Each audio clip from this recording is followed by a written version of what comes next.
Welcome to Dad's Champion Farm. Tonight we're going to discuss the differences between horses and mules, and you'll want to stay to the end to hear the reason why mules cannot reproduce. So, today we're going to have Tequila help us out. She's a 25-year-old miniature horse.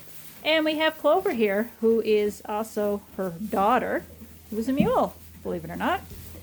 So, one of the first differences between a horse and a mule is their sounds. It's hard to get them to go on cue, so bear with me. I'll try to capture the mule at some point, but she's really hard to capture. She will make some little nickering noises, but the biggest thing is she'll sound like a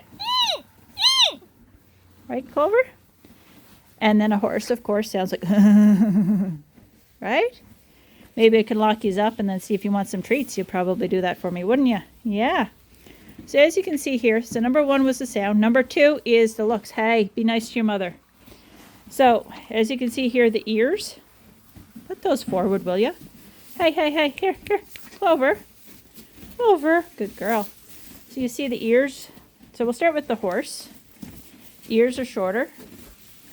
And they also have a nice thick mane and tail, depending upon the breed of horse, of course, because sometimes your Appaloosa's got a lot sparser tail, but as you can see here, like she's got a nice thick tail. And then Clover here's got kind of the sparser tail. Height as well. A lot of times the mules are taller than either parent. We have the longer mane. Let's see if we can see here now. Tequila. So Clover here's got the little short mane. She's the mule again. And then Tequila here's like the longer mane. Now, a lot of mules can come in different colors, but mostly they come in like the gray, the bay. So she's a bay dun. Like this is the stripe down the back. You get some of them like the blacks or the whites that don't have it. And a lot of times you get the spotted. She's not too happy with Katana here. You can see her longer ears.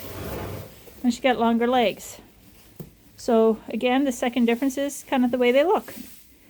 And we'll talk about the donkeys at another time, another video. Of course, she's a little overweight. We're trying to get her weight down. But number 3 that I wanted to talk about is their personality for training. Now, horses, there's a saying, if you could train a horse, you can't necessarily train a mule. If you could train a mule, you can train a horse. It just goes with the instance that they say mules are stubborn. They're not stubborn, they're just smart. They're self-preserving. They only do something if they see how it benefits them. They're not going to waste energy. Whereas a horse can be skittish by times. There's Edna. Can be skittish by times and also has a little bit more willingness or personality of they will do it for somebody else versus just what's in it for them. Of course, you got differences in personality in all breeds, just like you do in people. Hey, excuse me. That better not have been meant for me. So Edna just kind of let the foot fly. And I was standing in the wrong spot. But I did not get kicked, so she was just kind of warning me. Okay, and there's Bay. Trying to get a video done here.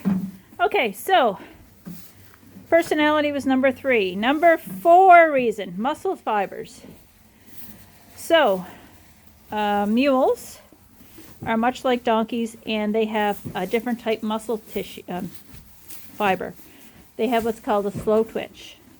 Slow twitch is where they actually is more for power and endurance, and the horses have more of the fast twitches, is more for speed. So, needless to say, mules are stronger than both their parents. And hey, Munson, you don't have any babies, but he's a donkey, so, but he's a mammoth donkey, which is different than a miniature donkey. We're standing. So Tequila here, now she's got the slower twitch muscles, so she doesn't, not so much for endurance, but more for speed.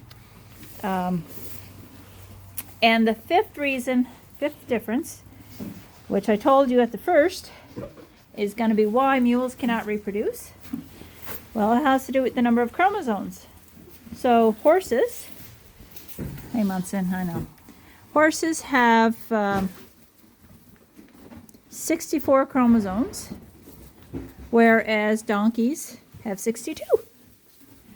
So then what happens is you get 31 from one parent and 33 from the other, and then the mule ends up with 63 chromosomes.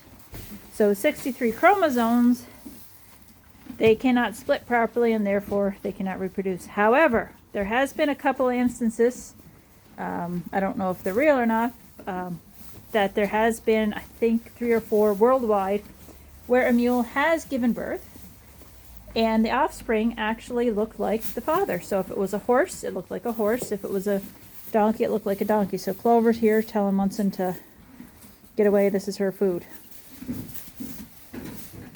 And now Clover's going to go and tell Edna to get away. So anyway, thank you for watching on Dad's Champion Farm. Please let me know what you like. If you like the mules, you like the donkeys, or you like the horses. What's your favorite? Thank you. Have a great day. Bye. Uh-huh.